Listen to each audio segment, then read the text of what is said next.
afternoon, everybody. Wait a minute. Good afternoon. Come on. Contrary to, I don't even know if this is popular opinion, but, you know, contrary to the opinions of others, I don't think I'm cool at all. I definitely didn't grow up thinking I was cool. I was popular, but not because I was cool. Probably because I had a certain amount of independence and self-confidence from a young age. That's probably what made me cool, because I always wore like funny clothes, and kids were always like, what does she have on? What is that? What are those shoes? Why'd you put those shoes with that shirt? That doesn't match. You know, and then I'd go, you know, it's cool. And then like 3 or 4 months later, they'd have it on. And I said, but wait a minute, you said that my shoes didn't match my shirt. And they say, well, you know. So I just, it's so funny. Every time I hear someone read, I guess, my resume or the things that I've accomplished, I always sort of feel embarrassed, because they're really not my accomplishments to be proud of, you know. I'm not even a person who speaks well, you know, so to be invited to these types of events always overwhelms me, because without the power of God behind everything I do, I really am completely inadequate. I fumble. I always drop the ball. Every time I try to prepare something, you know, I stutter, I stumble, and, you know, what I say is of no effect. But what I found is that every time that I pray before I speak, and I ask God for the confidence in that He be glorified in everything that I say and everything that I do, for some reason, words just come out of my mouth. So please don't be convinced by what people say. I'm not brilliant. I'm not a genius. I'm not even gifted, really. I mean, I have gifts, but these are things that all come from God and through me. I'm 25 years old, which means that we're not separated, you know, by a lot of years. I remember high school like it was 15 minutes ago. And I remember my high school graduation. I didn't get to go because I was on a set of Sister Act 2, and like, you know, everybody was kind of like, you know, you're filming a movie, why are you upset? But I was really, really distraught. I was really hurt that I couldn't make it back to my high school graduation, because I realized that those things were like so important to me, you know, beyond the, you know, all of the films and the media and the music and the industry things. I really appreciated my friends. I really appreciated my home. I really appreciated graduation. You know, I really did. I appreciated. We had a teacher. His name was Mr. D. Mattia, and there were some kids in the class who used to call him D. Motts. And D. Motts was like this funny guy who was really one of those quiet teachers. So we did a lot of bad things in his class. And this was like pretty advanced class, but we really acted up. And but I mean, those memories are the things that I hold on to, and even right now they ground me.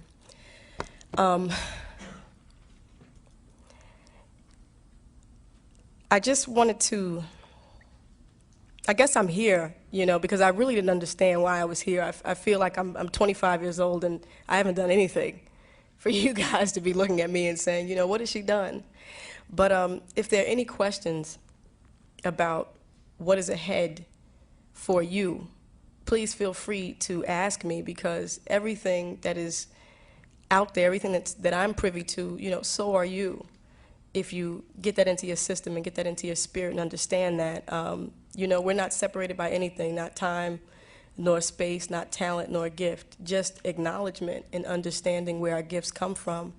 So really, I think I'm here to answer any questions or to be helpful if anyone has any questions about some of the type of things that I've done. All right, I wanted to ask you what kind of resistance that you met, because I've heard you talk about artist responsibility, about conveying positive messages to the young people to listen to their music, and I want to know what kind of resistance you met in popular culture and in the record industry in general. You know what I love? I'm telling you guys, please believe me, 5 years ago I was this. I was like, you know, what kind of resistance did y'all meet in the industry with popular culture when the time was perhaps per se? I was so that. Oh, God. And now, let me tell you, where I am now, I accept and I understand that I don't know anything. First of all, you know, the music industry is just a microcosm of the world. So whenever you stand for something and you stand for goodness and truth, you will always get resistance. That's period. Whether you're in the pharmaceutical industry, the record industry, or whatever. Whenever you stand for truth and for the service, the service of others. See, I could make money very easily. I could make records that are self-indulgent and, basically self-promote me. I could do that. I could do that. Promote myself. That was redundant, but you know what I mean. Just do those things. It's very easy. As a matter of fact, lyrically as an MC, that stuff comes easy. But in order to promote something higher, I feel now, at the ripe old age of 25, that the only thing that I could do is serve others.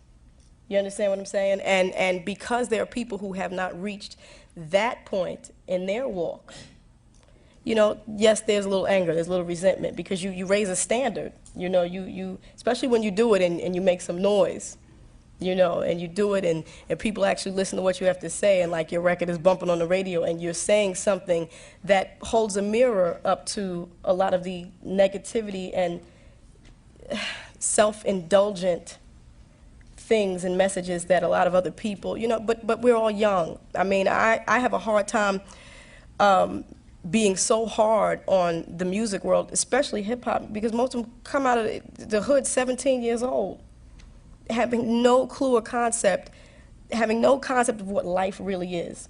And because hip-hop is so fast and what we like changes so quickly, by the time they do get a concept, they're no longer making records.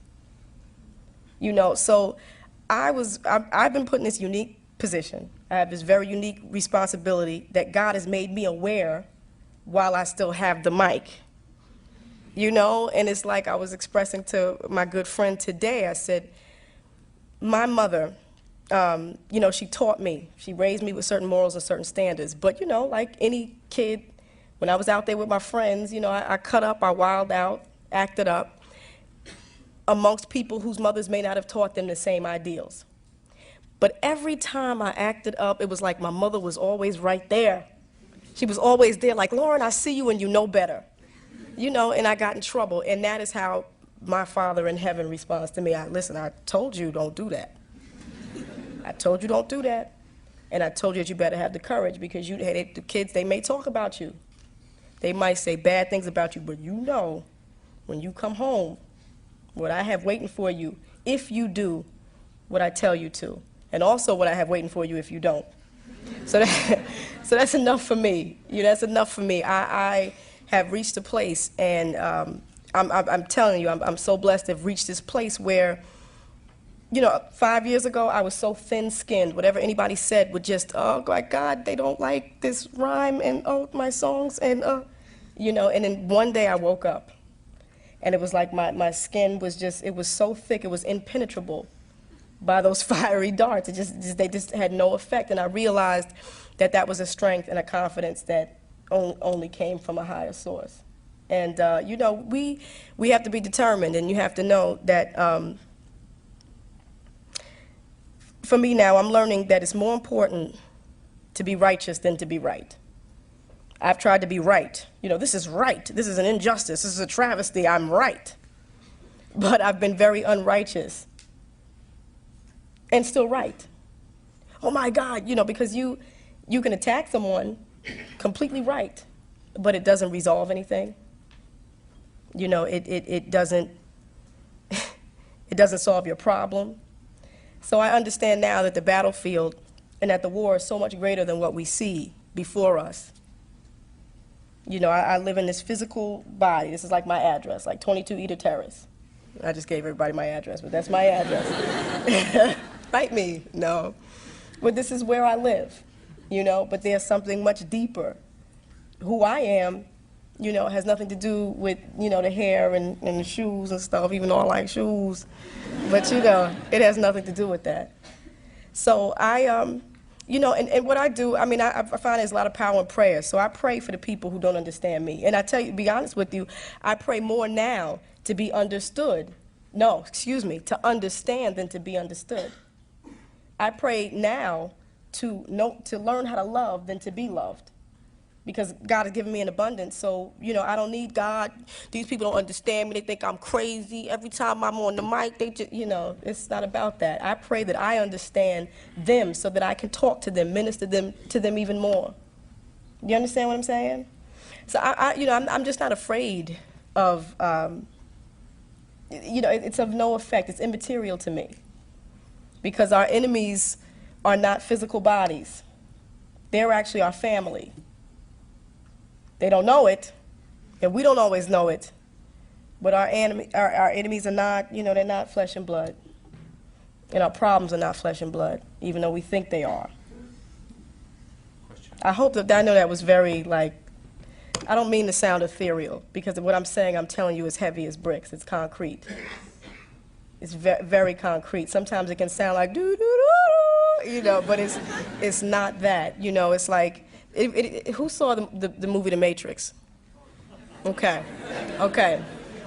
good. Then we can start from a point of reference. Matrix was